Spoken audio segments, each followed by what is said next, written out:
So the big thing going on in the housing market right now is that builders are cutting the price, and they've cut the price by a lot over the last couple months, as much as 16% from peak, which is causing a big increase actually in home builder sales and tricking some people into thinking that the housing crash is over. Very important that you guys understand this data. The first thing, let's look at the home builder sales price. Just how much have they cut the price according to data from the US Census Bureau? Well, prices peaked in late 2022 at close to 500,000 for a new house in America. If you were a home buyer to buy a new house, 500,000.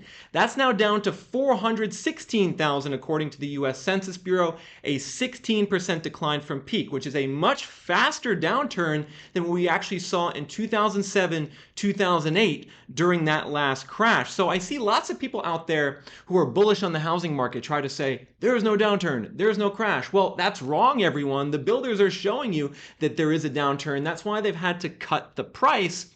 And interestingly, due to those price cuts, the builders, particularly in certain cities, are starting to attract buyers back into the market, which again is tricking some people into thinking that the housing market's recovering. Because if we change this graph now to home builder sales, what do you notice? The sales went down in 2022 and now they've leapt back up to 763,000 on an annualized basis, up 20% year over year. And actually the May 2023 home builder sales figures were, outside of the pandemic, the best that we've seen since going back to 2007. So lots of people are thinking, is this a housing market recovery? Is the crash over? Are the builders going to cut the price by more? And here's what you got to understand about that question, everyone, is that what the builders are doing in terms of aggressively cutting the price and offering aggressive mortgage rate buy downs, where in some cases you can get a mortgage rate of 5.5% from the builders.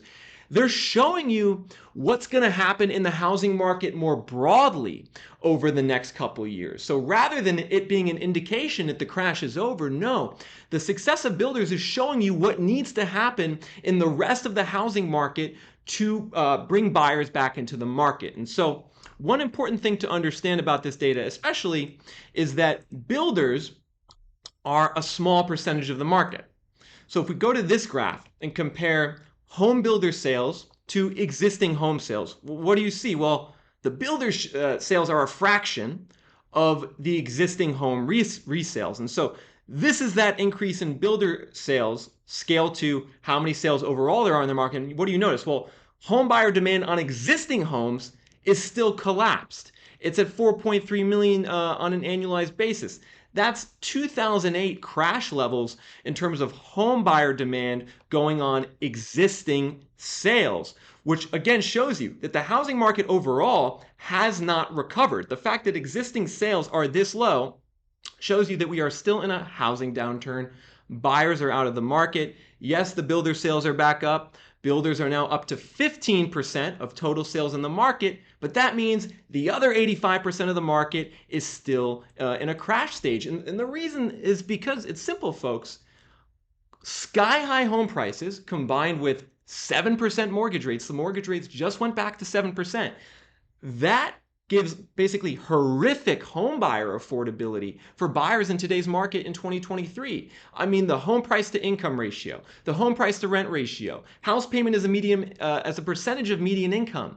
All these statistics are close to their worst, most I'll call it bubblicious levels of all time right now in 2023. So what I don't want you guys to get tricked into thinking is that, let's just say, the success of builders in 2023 and luring people back into the market is a sign that the downturn is over. Yes, that's good for you as a home buyer, particularly in certain cities and areas around America, but it is not a sign that the crash is over. We still need to see more price cuts, and we need to see mortgage rates go down, everyone, because what's going on with mortgage rates right now is really, really tough. Because when we look at the 30-year fixed mortgage rate, we can see right now it's up to 7.04%. It's been around 7% for the last month. And, I actually predicted earlier this year, I thought the mortgage rates would go down.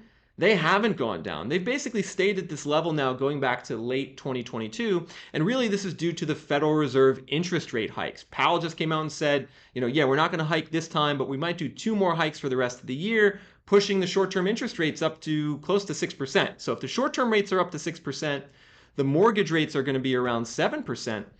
And like I said before, this is giving really bad home buyer affordability in the market. In fact, it's shocking in some cities just how expensive it is to buy a house. And I'm going to get to your request in a second, everyone, to show you this data market by market. But if we look at Reventure app, I want to show you a statistic that I've been paying a lot of attention to lately, and that's something called house payment as a percentage of median income.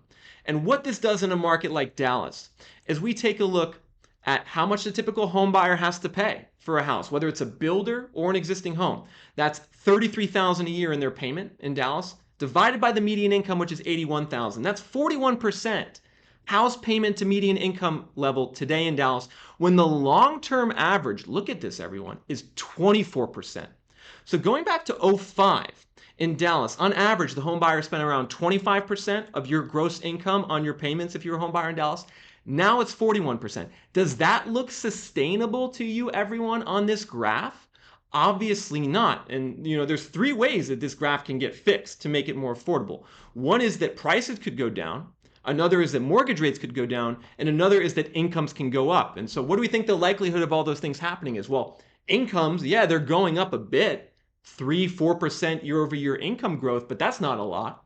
Mortgage rates seem stuck at 7%. So what's the path of least resistance in terms of returning homebuyer demand into the market in a city like Dallas or America more broadly? It's for home prices to go down. And builders, they're showing you that with their 16% price declines. I'm going to show you another city, though, because the lack of affordability, and you can see it's these metros in red that are the least affordable. And where we're having big problems. One market's Vegas, everyone. I know I got some of you guys out there in Vegas. Right now, in Vegas, the typical home buyer needs to spend 45% of their gross income, which is only $67,000 a year, on house payments. Historically, that's 28%. When's the last time affordability was this bad? 2006, right before the biggest housing crash of all time, where actually that payment ratio went down to 12%. This was a good time to buy in Vegas. This is not a good time to buy in Vegas. And one area I actually want to talk about a little bit before getting into your request is not so much the for sale market, we're going to get back to that, but also the rental market.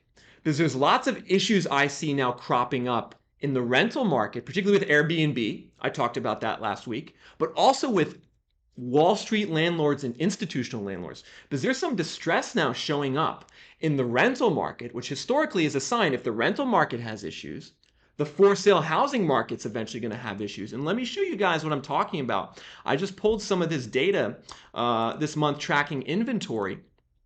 Look at these inventory levels. Take a look at this. The blue line is the number of for sale homes on the market in 50 large counties in America I track every month. You can see that the for sale inventory has started to go back up after going down during the winter and the spring. That's good. But what I want you to pay attention to is this yellow line. This is houses for rent. Houses for rent. And what do you see? Well, back in like a year ago, there was 45,000 houses for rent in these counties. Now there's 87,000 houses for rent in these counties. So what you're seeing is you're seeing these landlords just have vacant rentals on the market. And they're now having to cut the rent. They're cutting the rent in a lot of states like Texas and Florida and Phoenix and a lot of the boomtown areas. The rents are now going down. And if the rents are going down, that means in the long run, home prices are likely to go down, especially with the horrible affordability ratios right now, because it's becoming easier and easier for a home buyer to decide to rent, given how high mortgage rates are. But even though that's the case, there's still all these vacant rentals piling up. And this is becoming a big problem for landlords, everyone. Let me show you an example I found here of a big Wall Street landlord that has a rental. Let's see if I can find it. Maybe I actually got rid of it. A big Wall Street landlord. Here it is, everyone. Progress Residential. This is one of the biggest corporate Wall Street landlords. And I wrote this post on the Reventure app blog earlier today. Some of you have already read it, but look at this. House on the market in Austin for $2,500 a month for rent. Now, what do you notice? $2,500 a month. This is only 3.5% more than it was 2 years ago when this same house was listed for rent. So that rental boom you heard about of the rates going up in a city like Austin, gone. All those gains have been erased. The rents are now flat over the last 2 years. Now, the rents are flat over the last 2 years, and the property is sitting vacant.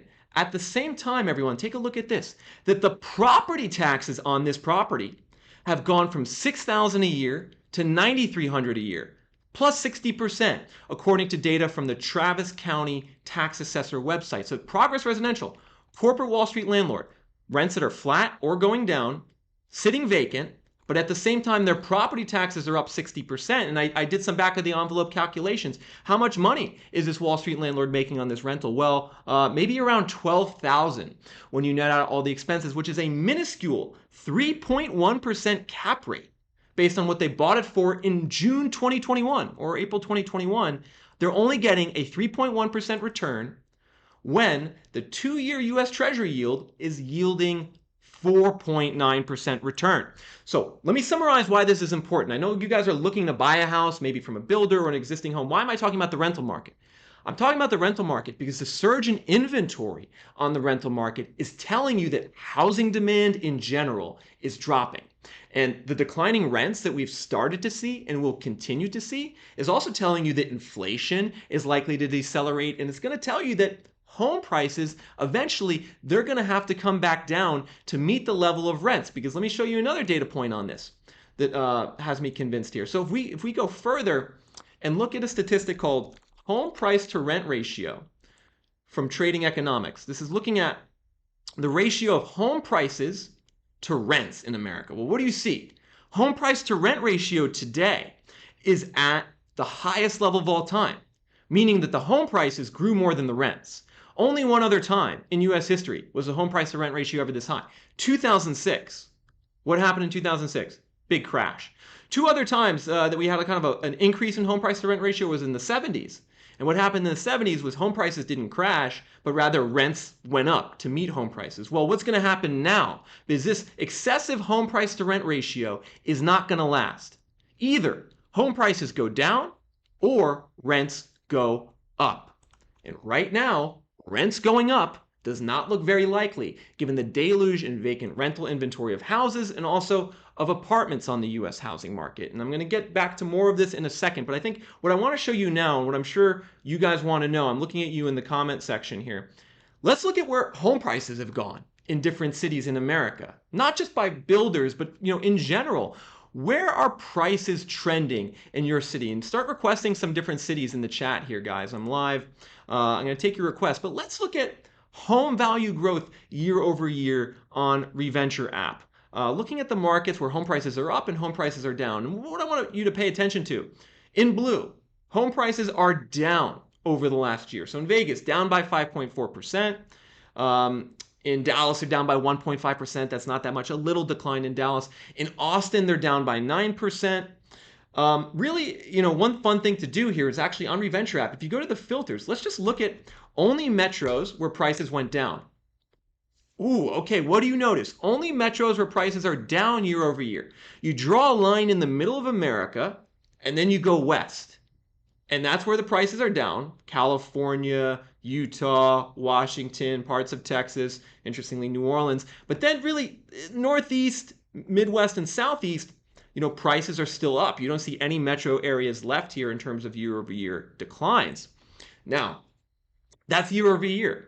Some of you are seeing, if you're looking at being a buyer in your market today, you might be seeing the prices were increased over the last couple months. Maybe the builder actually increased the price over the last couple months. And that's not abnormal, actually. Everyone in the spring and the summer, especially early summer, seasonally, it's common to see prices go up in the spring and early summer. And then towards the end of the summer and the fall, the sellers who still have their inventory on the market, they're going to start cutting their price again. So let's just, pay attention to these year over year declines.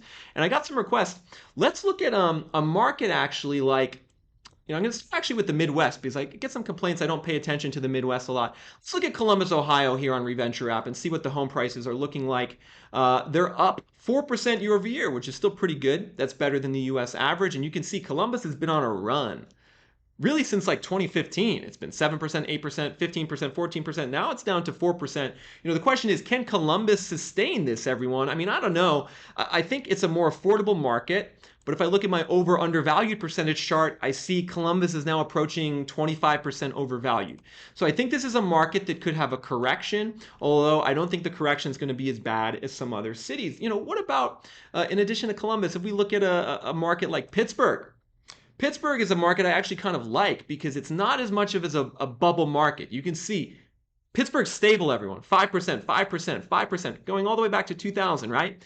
Then we had an increase in 2021 of 15%. Now we're back to zero. One thing I do like about Pittsburgh, look at this. During the last crash, oh wait, prices never really went down in Pittsburgh. It's a resilient housing market. If I had to bet, it's going to be one that withstands this downturn better because the typical household in Pittsburgh is still only spending 25% of their gross income on their mortgage payments, property taxes, and things like that.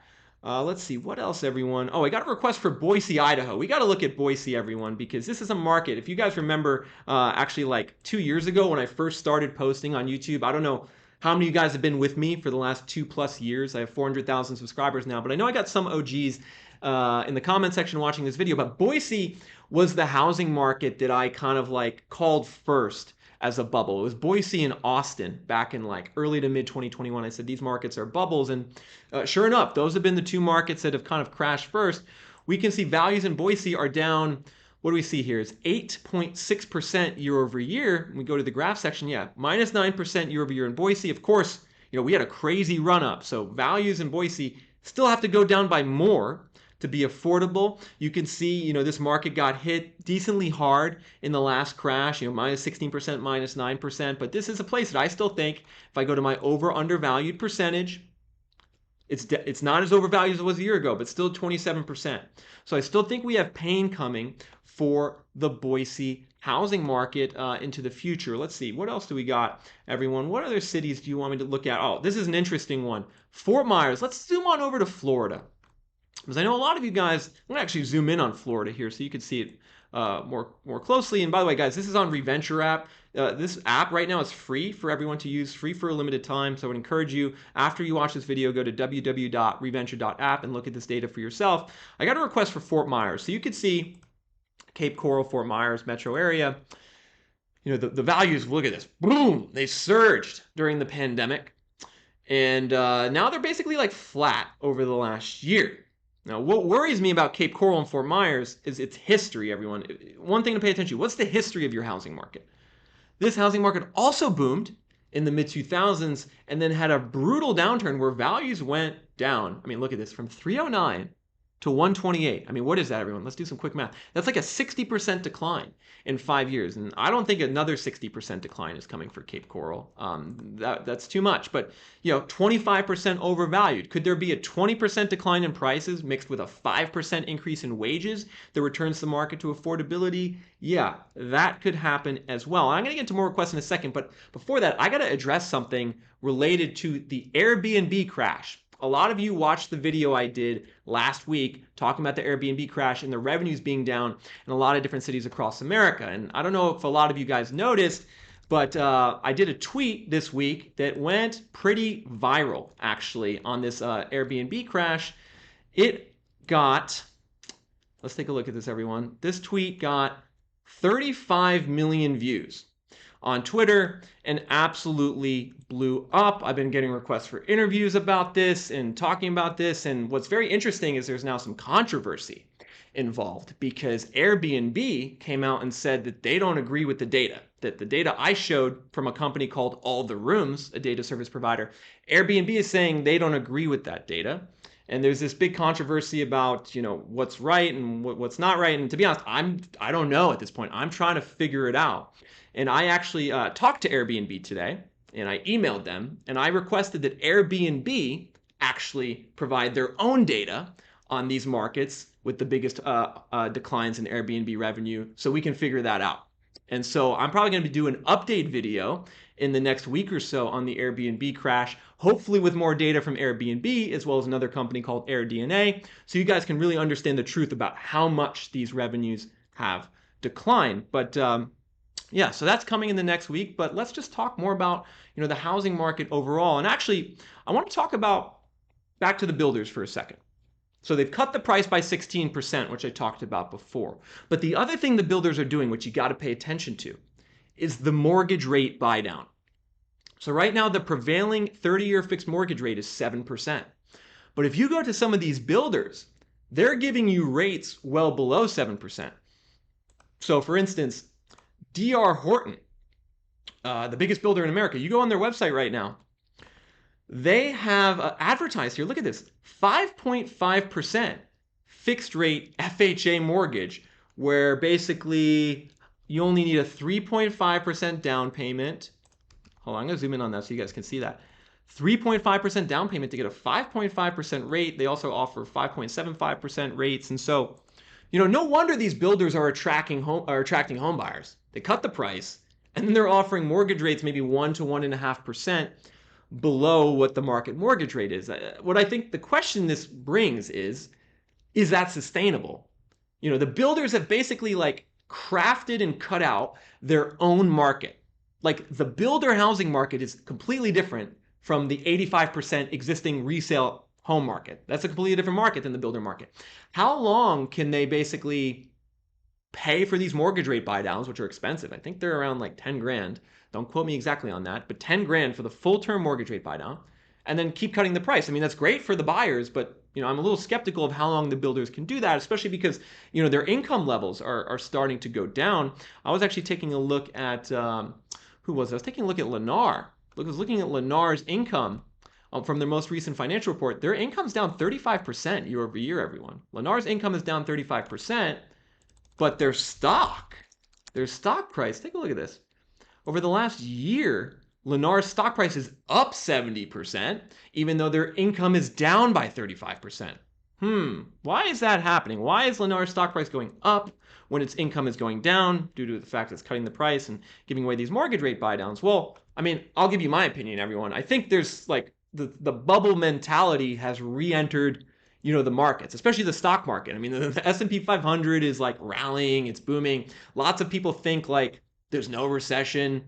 I had one person ask me in the comment on the Reventure app blog the other day. He said, Nick, what would be your prediction for the housing market if there's no recession or there's like no landing? Like say somehow the unemployment rate doesn't increase, what would be my prediction for the housing market? And like more and more people are thinking in these terms of maybe we're not going to have a recession, maybe this rally is real. And I'm not someone who buys into that because I'm someone that looks at the fundamentals.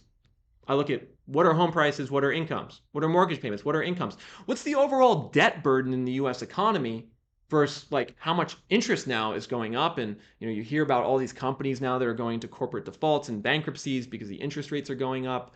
There's like a credit crunch now going on where banks are cutting back lending. I mean, there's still all these legitimate headwinds in the economy that I'm just not buying this rally in the stock market and in the housing market. But let me actually address that question before I get to more of your requests. What would be my prediction for the housing market if we didn't have like a recession? Where like say the unemployment rate stays below 4%. What would happen in terms of home prices? And there's actually some historical evidence for this, everyone. There was a period in the 1950s and 60s where we didn't really have any bad recessions, and there was a housing bubble at that point in time. And in that period, what ended up happening, if I can find it here, let's see if I can find it. I apologize, everyone. Got a lot of graphs going on here. Yeah, so here we go. Let's just take a look at this. So the yellow line here on this graph, when we're going back to 1954, and I kind of segmented this into pre-1998 and post-1998, but pay attention to the yellow line, home prices, versus the blue line, wages. And we were actually in a housing bubble back here in 1954, which you can actually see, and I apologize, I'm going to change the graph. You can actually see if we look at it here. All right, got it. 1954 housing bubble, the typical home price of $16,000 is 4.6 times the median income. Similar looking housing bubble to what it is today. Now, back then, we see the bubble crashed, but it crashed for a different reason than what happened in 06. Because what ended up happening was the blue line, income and wage growth, surged literally over the next 15 years, from 1955 to 1969, income growth averaged like 6, 7, 8% per year, while home prices, the yellow line, didn't grow.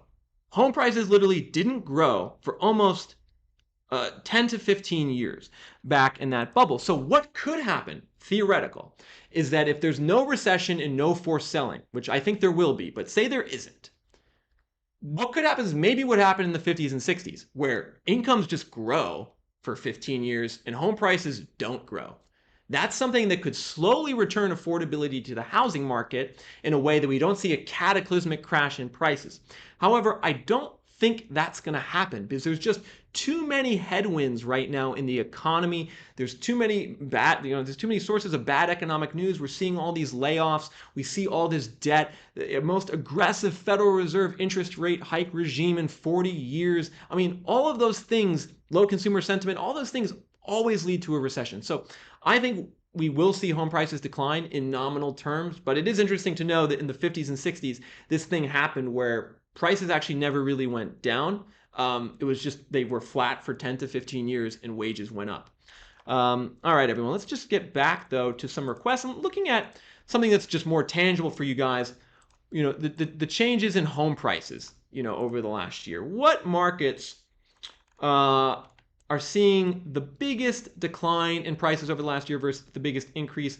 Let me pull up Reventure app so you guys can see it on your screen. I got a request for Portland, Oregon. Let's go over to Portland, Oregon, a city that I've heard has had some issues lately. You guys can let me know if you live there, if those issues are legit or if that's just media talk. But what do we see in Portland? Home prices are down 4% over the last year, according to this data from Zillow on Reventure app. Now, that's coming after back-to-back 14% increases in Portland. We can see also if we go to the over-undervalued percentage, I think it's 16% overvalued based on the historical relationship of prices and incomes in Portland. So we still have some downside, but the downside in Portland is not as big as some other markets. So I think it's going to be like, prices have already gone down 5%, maybe another 15% in Portland before affordability levels are restored. Let's see.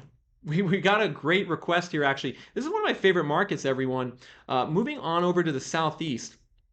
This is a market like 2 years ago I actually did a video on. Again, if you're an old school watcher, you'll remember this. I called Huntsville, Alabama, one of the best places to buy real estate a couple years ago. Turned out to be true. Prices in Huntsville surged. And you can see they surged by 19% and then 21%. And now they're going down. They're going down, or I should say they're decelerating in Huntsville. And this is a market where the prices are up 2% year over year, but they're still semi-affordable. $295,000 typical home value is what in Huntsville? That's less than 4 times the median household income. So that's not too bad. So I think Huntsville is more of a correction market. I don't think it's a crash market, it's a correction market. However, a metro like Atlanta might be more of a crash market, everyone. So if we zoom in on Atlanta, we can see Atlanta's history here where prices over the last year are flat in Atlanta. You can see they're basically up 1%. What concerns me is what happened to Atlanta in the last downturn. Atlanta got hit really hard in the last downturn. Prices went down 35% in Atlanta. And one issue for Atlanta in a lot of different parts of the Southeast, if you're a buyer somewhere in the Southeast, or even parts of the Midwest, but there's lots of investor activity in some of these pockets, especially in certain neighborhoods. And we've talked before a couple months ago how the investor purchases of going down have collapsed. That's really impacting certain neighborhoods and certain cities. And Atlanta has a lot of neighborhoods, especially to the south, where investors were like 50 to 60% of the home purchases. Well, I don't think those neighborhoods are going to do so well going forward now that interest rates are up and the vacant rentals are surging and the investors aren't buying. So Atlanta's a market where I think, locally, it's going to be very different depending on the pocket of Atlanta you're in. But overall, I still think it's a pretty overvalued housing market. Let's see. Oh, we got an interesting comment here about home builders, everyone. You guys need to let me know what you think here. Juliet says, so many complaints on new home builds. They are trash. Builders apparently cut a lot of corners and slap them up too fast. So what Juliet's referring to there is, yeah, there have been a lot of complaints against builders. And you guys can let me know in the comments if you've bought a new home or you looked at a home and had these issues. But we're seeing more and more news articles that like someone buys a new house, moves in, and then there's issues. Like they're calling the builder, there's defects, the builder's coming for like 6 to 9 months to fix the defects. And like you think that you buy a new house, well, you think that it should be good. You shouldn't have to do anything for multiple years, but there's more and more of these defects. And I don't know if it's random. I don't know if it's like certain builders. I'm not going to name any names, but that's something to watch out for if you buy a new build. Make sure, I think it's a good idea to get a home inspection, even on a new build from a home inspector you trust. The other thing to watch out for, everyone, with builders, I'm going to show you this right here. This is actually a listing I found in Austin, Texas, is the builders with these price cuts were pretty vicious in a lot of markets. And we have a listing like this in Austin, Texas, which was initially on the market in July of last year for $570. And you can see the builder cut the price. Then they played some games with the price the last month or two. But so they've cut it from $570 to $490, which is what? That's I think that's around a 15 to 17% price cut. Now imagine if you were one of the other people who owned a home in this community. Say you bought in early 2022, and then the builder next to you on the same floor plan cuts the price like this, right? And so this is the other thing to watch out for. You could buy a house in a new home building community and find out 3 to 4 months later that your house is now worth $50,000 to $80,000 less because the builder just wants to sell the homes. They want to get rid of them. They want to build and sell, and they just lowered the value on your house, and now you're underwater on your mortgage. So that's also something to just pay attention to with these home builders, is that if you buy in the wrong community in the wrong city, you could actually have some pretty big home price downside pretty quickly. Let's get 3 more requests actually before I sign off, everyone. This has been a great live stream, but let's get 3 more requests before I sign off. How about, this is a good one, everyone. Raleigh, North Carolina. Let's get Raleigh, North Carolina, because if we go just a little further here in the southeast, and I'm going to try to do one in California also before I leave. If we go up to Raleigh, we can see home values in Raleigh are down 1.2% year over year. So wow, they exploded, 28% growth through early 2022. Now they're down 1%. So all right, progress, everyone, but it's not much progress. Raleigh's a market where it's interesting. It was always kind of stable. Prices never really went up that much above incomes. You can see the value to income ratio was always like 3.7. Now it's 5, meaning that the typical home value in Raleigh is now 5 times the median income. I wouldn't call that expensive compared to other cities, but it's expensive compared to what Raleigh used to be, which suggests to me that it's overvalued. And given how much home building there is in Raleigh, I do think prices could go down another, let's just say, 20% in nominal terms, and maybe there's 5% wage growth in there. That would be what's required to bring Raleigh back to a more baseline level of affordability. Let's see, everyone. I got actually a good question here on unemployment, but first I have a request on Sacramento. So let's go into Sacramento. Now, Sacramento is a frustrating market, everyone, because this is one where the values are down. They're down 7% year over year on this data on Reventure app. And you can actually see they're down 10% in San Francisco. I just did a blog post on San Francisco earlier this week, but they're down 7% in Sacramento. And that's good. They're getting more affordable. You can see there was a big crash in Sacramento back in 08-09. Values went down almost 50%. But what's frustrating is the inventory situation in Sacramento. If you're a buyer here, you probably know this. The inventory, it went up a bit last year. It's now back down, basically to the lowest level it was at the pandemic. And so this is causing prices in Sacramento, even though they're down 7% year over year, to go up month by month in the spring and early summer. And so what's my prediction for a market like Sacramento or these other places in California where inventory is being constrained? And my prediction is watch out for the forced selling later in 2023 into early 2024, because what's happening now in California is like homeowners on a discretionary basis are saying, I don't want to list my home into a down market. I have a low interest or mortgage rate. I don't want to trade that out for a 7% mortgage rate, which is understandable. The problem with California's housing market, though, and economy, is that it's getting hit really hard by this tech downturn. Historically, the unemployment rate in California surges during recessions. Like in LA, the unemployment rate pretty much hits 10% in every recession. And so that suggests that at some point, we're going to see more job losses. We're going to see more forced selling, and it's going to push more inventory back on the market at a point in time where it's still just so expensive to buy a house in California. I mean, the house payment as a percentage of median income, everyone, in Sacramento, 52%. The median income is $85,000. The yearly house payment is $44,000. I mean, that's not going to last. The last time it was this high was '06. We had a big crash. So this is not sustainable, everyone.